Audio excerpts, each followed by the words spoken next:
Ya, selamat sore. Ini Juve baru selesai. Jadi video ini gue mau bahas Juve dan Barcelona.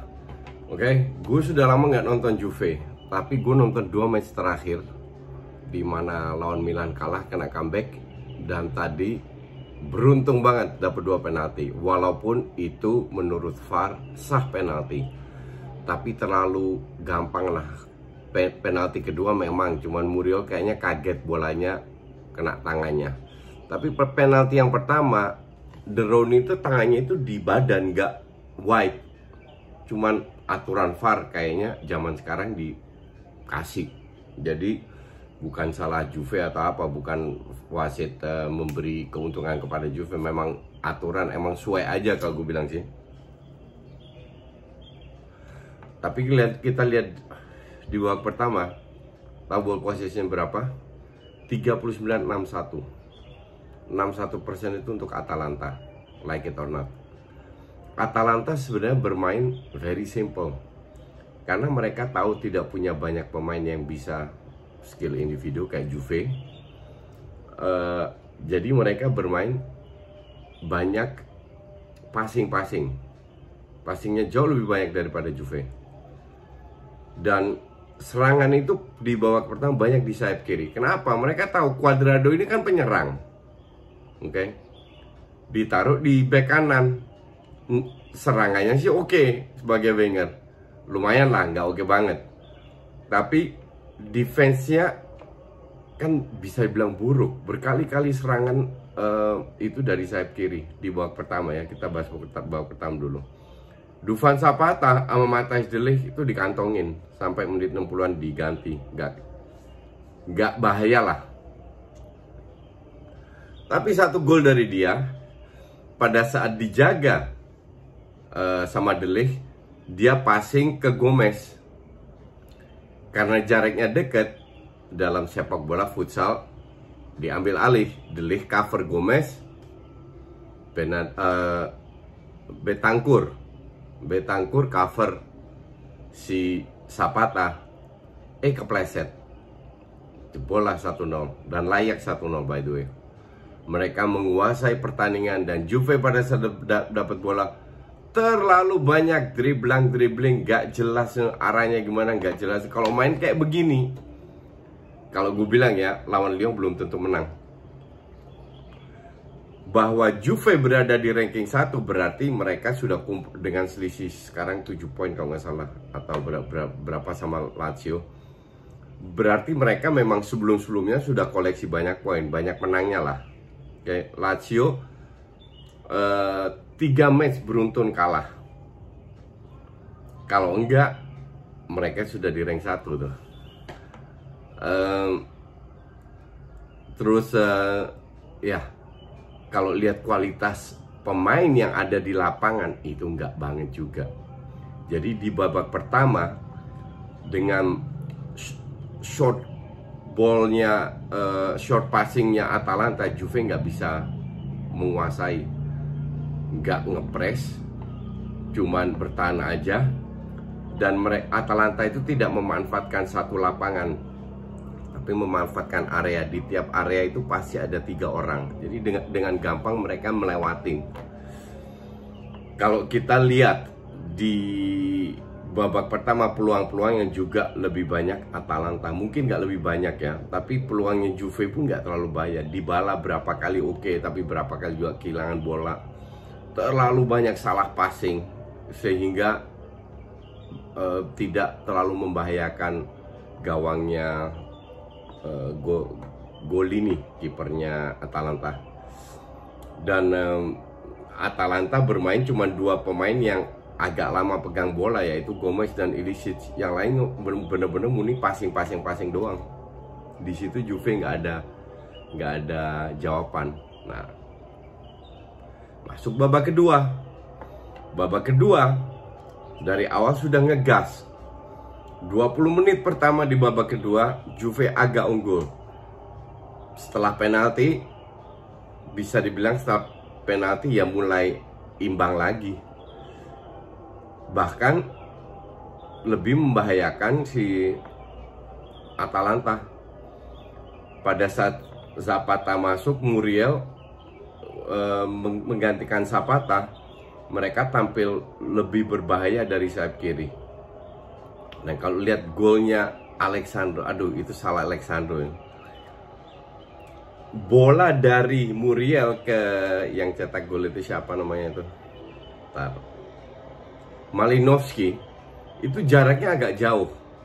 Jadi memberi kesempatan untuk si Alexandro cover ke dalam. Nggak dilakukan. Dia mengcover pada saat Malinovskyi mau melakukan shooting. Yang terjadi apa? Karena dia telat cover, dia harus sliding. Kalau lu sliding satu kaki kan ada ruang antar kaki lo. Itu dimanfaatkan 2-1. Dan disitu pun Juve tidak menguasai pertandingan. Setelah 2-1 mereka masukin Higuain, Costa, aduh nggak banget lah. Mereka tidak menguasai pertandingan, dapat satu penalti yang layak penalti by the way. 2-2. Jadi kalau gue bilang Juve beruntung banget bisa curi 1 poin di sini.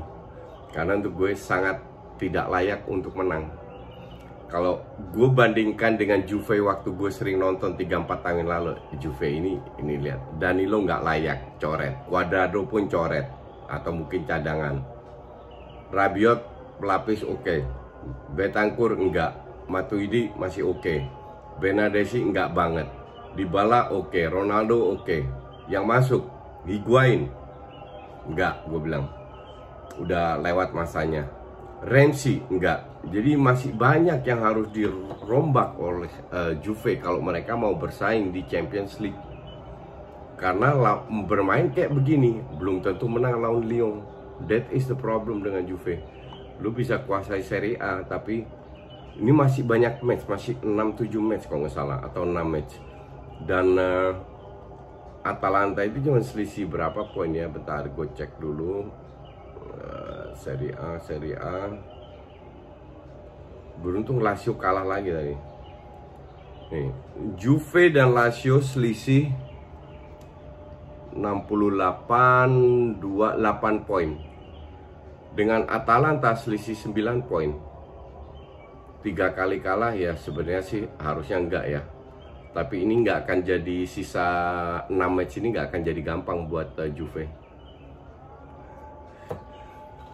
Oke, itu dulu tentang Juve. Sekarang kita ke Barca. Nah, gue buka statistiknya. Barcelona merombak line up-nya. Jadi tidak bermain dengan Griezmann dan Suarez, tapi bermain hanya dengan Suarez dan Suarez dicadangin Griezmann dengan Messi. Oke. Kalau kita lihat line up-nya, Griezmann, Messi depan, di belakangnya Arturo Vidal. Di belakang lagi ada tiga midfielder, Busquets DM seperti biasa, Riqui Puig sama Sergi di kiri, Riqui Puig di kanan. Tapi Vidal juga dukung, Riqui Puig lebih sentral lah. Alba, Semedo, Pique, Langley, oke. 4-4-2, gue agak bingung ya. Gue bertanya, kenapa si Setien merubah ini? Nampaknya si Valladolid ini tidak bermain bertahan, tidak parkir bis, bermain bertahan di babak sendiri dan counternya itu berbahaya. Ini yang mungkin diinginkan oleh Setien, biar mereka tetap menguasai lini tengah, memasang 5 pemain atau 4 pemain ya, kalau ditambah Messi yang ke bawah terus jadi 5 pemain di tengah, sehingga mereka lebih bisa memanfaatkan ruang, karena tim ini Valladolid nggak parkir bis. Oke. Feeling gue sih yang gue bisa dapatkan di benak gue itu seperti itu. Tapi mereka menguasai 20 menit pertama layak lah, mungkin bisa dapat 2 gol. Tapi habis itu Valladolid kembali dan kalau gue bilang imbang ya. Sama sekali, kalau gue bilang this is ugly win, yang bisa dibilang Barca tidak layak menang tapi menang. Ball possession 69 banding 31%. shots on target Valladolid 5, Barca 6. Off target Valladolid 6, Barca cuma 1. Jadi 11-7 lebih banyak Valladolid. Cuman mungkin karena kualitas pemainnya Valladolid tidak terlalu bagus ya, sehingga mereka sulit untuk bisa mencetak gol. Tapi Barca kayak ini, aduh, line up-nya Barca ini enggak banget nih. Cadangan ini cuma ada berapa? Ada 7 doang. Sementara mereka ada 10 cadangan. Enggak, 12 cadangan. Oke. Dari 7 itu 1 kiper dan boleh masukkan 5. Akhirnya 4 yang dimasukin. Pemain kayak Vidal, Rakitic, aduh, Sergi pun nggak punya nilai. Di tengah itu bener-bener nggak ada yang punya nilai tambah. Karakternya situ aja. Riqui Puig bekerja keras, tapi ya seperti lagi masih terlalu banyak dribbling. Berapa kali dia coba wall pass, sekali sentuh sekali itu kehilangan bola langsung kena counter. Nah, dia pun harus belajar, dan dia itu udah 21 tahun ya, bukan 17-18 kayak Ansu Fati. Jadi untuk gue Riqui Puig masih 50-50 lah. Oke, let's say dia belum punya jam terbang. Berdasarkan itu mungkin masih bisa dikasih kesempatan, tapi Busquets by the way main lumayan tadi, Pique, Busquets. Tapi untuk gue Barca kalau main kayak gini ya susah ya. Seperti yang gue bilang, Piala La Liga ke Madrid lah pasti.